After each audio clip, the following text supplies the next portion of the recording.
Olá, hoje é 21 de abril, é dia do Tiradentes, protomártir da independência.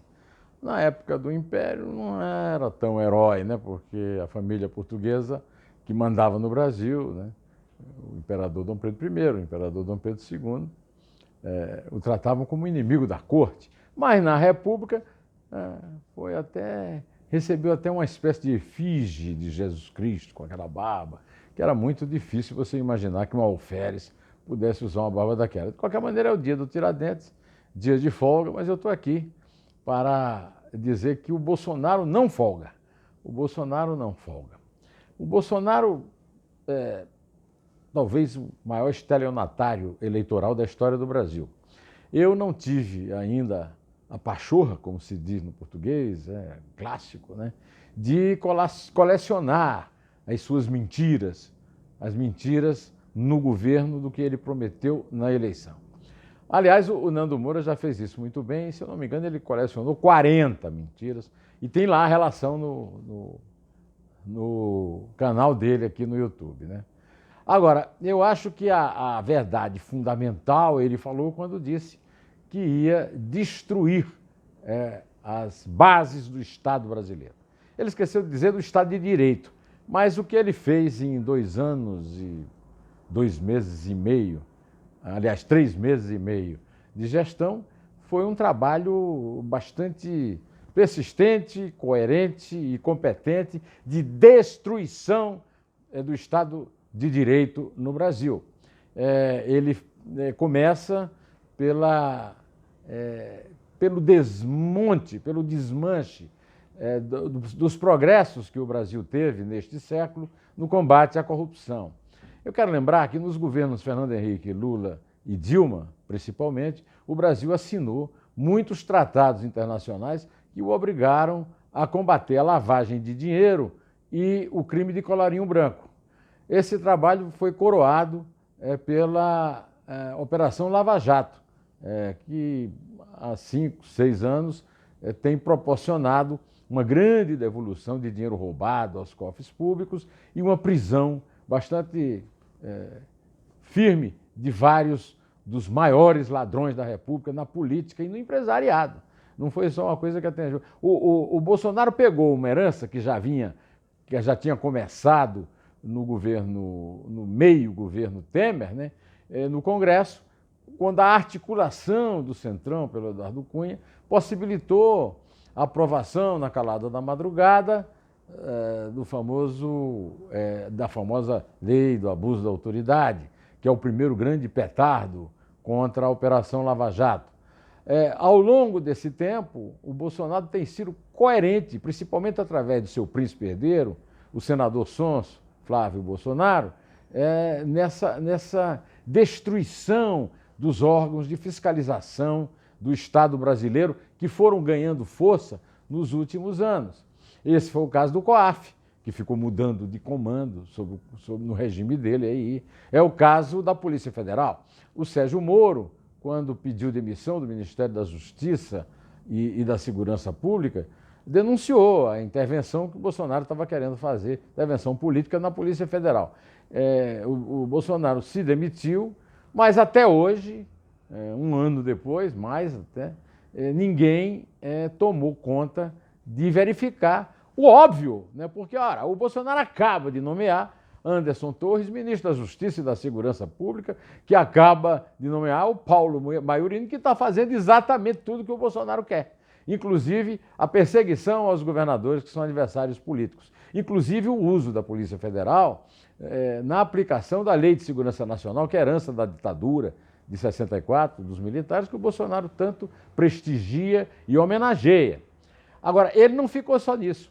Ele instalou um puxa-saco, um passador de pano, um áulico no Ministério Público Federal, que foi inventado pela Constituinte de 88 para vigiar o presidente da República. E tudo o que o Augusto Aras não faz é vigiar o presidente da República.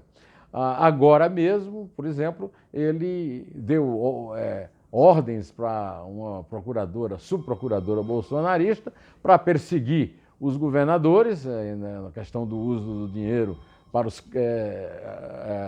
o combate à pandemia E hoje eu estou vendo notícia, né, de que a Lei de Segurança Nacional está sendo usada pela Polícia Federal para perseguir o ex-prefeiturável do PSOL em São Paulo, Guilherme Boulos, porque falou mal do Bolsonaro.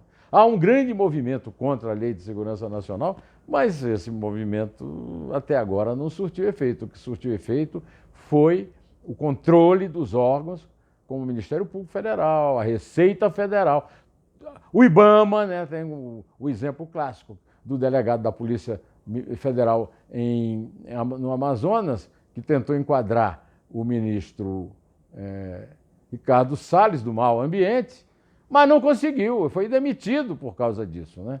E muito embora tenha mandado a queixa-crime, que primeiro o Supremo se negou a receber e depois, felizmente, recebeu. Então, o que eu quero dizer a vocês é que o Bolsonaro, durante esses 2 anos e 3 meses e meio, conseguiu fazer um trabalho eficientíssimo para se proteger, para evitar que os filhos e a família em geral e os seus áulicos tivessem interrompido o seu trabalho de uso do dinheiro público, e falta o golpe. Faltou o golpe, mas qualquer hora o golpe pode vir, até porque ele já interveio, inclusive, nas Forças Armadas, no comando das 3 forças e no Ministério da Defesa, colocando lá um puxa-saco, o general Walter Praga Neto.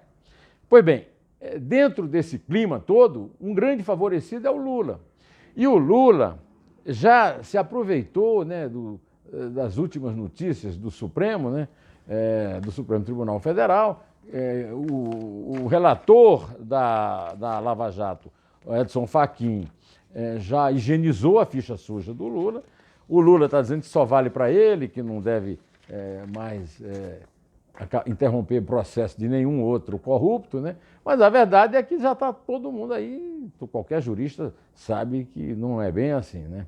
O certo é que o Lula, segundo o antagonista, já mandou o PT espalhar por aí que ele convidará o ministro do Supremo Tribunal Federal, Gilmar Mendes, para a sua equipe. Olha, isso aí é uma coisa que o Gilmar Mendes pode até morrer de rir, porque sair do Supremo para ocupar o Ministério da Justiça, já houve até um caso assim, o Rezec, né? O Rezec saiu do Supremo para ocupar o Ministério das Relações Exteriores no Collor, depois voltou, com o próprio Collor repondo no Supremo Tribunal Federal.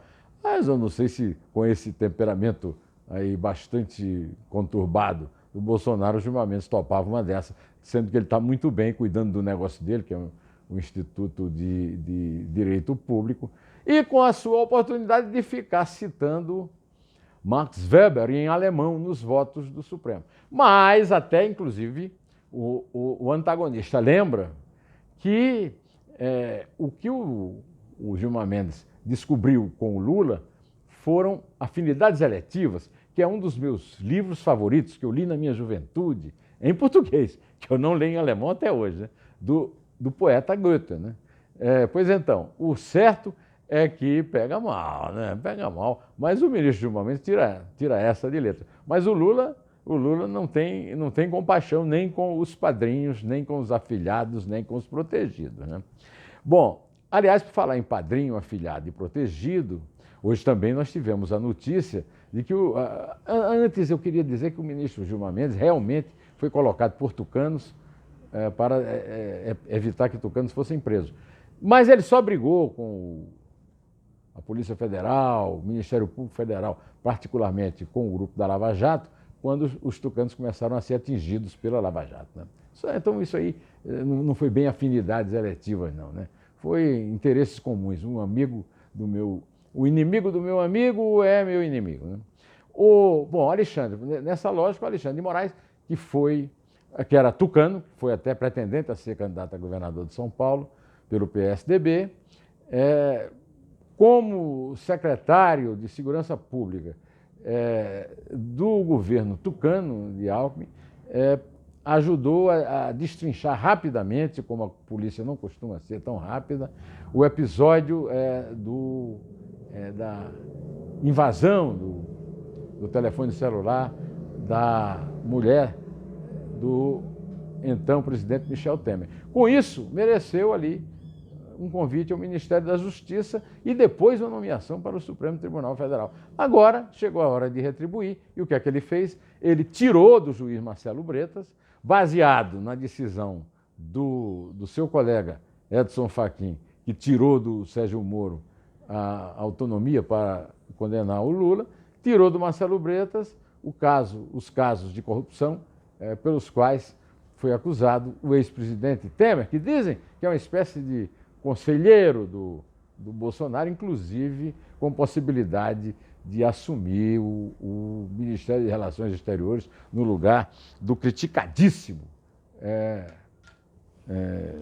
como chama o cara lá, Ernesto Araújo. Só que o Ernesto Araújo já caiu, já nomearam lá um tal de França, etc., e não coube o lugar para o lugar que o Temer estava sendo pretendido, né? A minha amiga Cris Ajus me mandou um filme publicitário americano para alertar o Joe Biden para não cair dessa lorota do Bolsonaro, numa carta e agora num discurso que ele vai fazer na reunião do clima do grupo de Pequim, né? Do grupo da China, né? Que precisa de dinheiro americano para evitar o desmatamento recorde da Amazônia, né? É claro que os americanos não vão cair nessa, espero. Espero que os democratas americanos não sejam tão idiotas como o Bolsonaro acha que eles são. Mas eu espero, eu não sei se são, né? Porque cair nessa só sendo muito idiota, né? E por falar em idiota, eu quero ler aqui para vocês uma nota do meu amigo Anselmo Góes a respeito de um idiota, que é o general Eduardo Pazuello, vulgo Eduardo Pesadelo, né? Segundo o Anselmo Góes, eu vou ler essa nota para encerrar essa nossa conversa aqui. Veja a história que circula no chamado Forte Apache, como é conhecido o quartel-general do Exército em Brasília, no encontro recente. O ex-comandante do Exército, Edson Leal Pujol, comentou com Eduardo Pazuello, o ex-ministro da Saúde de Bolsonaro. Pazuello, quando o Bolsonaro lhe proibiu de comprar vacinas, você deveria ter pedido demissão. Obedecendo, você se ferrou e nos ferrou juntos. Mas completando aquele meu raciocínio do começo desse vídeo, eu quero lembrar a vocês que o Bolsonaro continua contando com as Forças Armadas como sendo uma força pretoriana, como se dizia no tempo do Império Romano, para proteger um eventual golpe na democracia. Talvez ele não dê mais um autogolpe, assim, no sentido clássico da palavra, mas ele já está dando, com todas essas medidas que ele tem tomado, e ele está se mantendo incólume.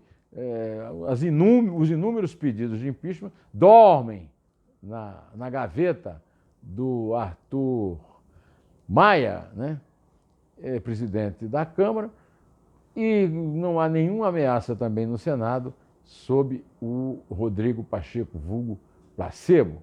Então, já é uma forma de dominar os poderes, todos os poderes da República. Não há no Brasil uma autonomia de poderes, não. O Bolsonaro manda em pelo menos dois, o Executivo e o Legislativo, e apesar da CPI da Covid, que eu estou esperando para ver, para crer, eu disse que até lá eu posso mudar meu nome de José Neumann e Pinto para Tomé Neumann e Pinto, né, em homenagem a São Tomé. Estou esperando para ver que resultado ela pode trazer, mas não acredito muito, não. Depois que o relator disse que não vai pedir impeachment do Bolsonaro, mas que vai sangrá-lo até a eleição, aí não dá para acreditar mais em nada, até porque o relator é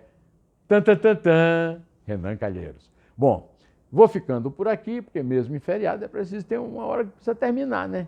Direto ao assunto, em pé. E só a verdade salvará as nossas vidas.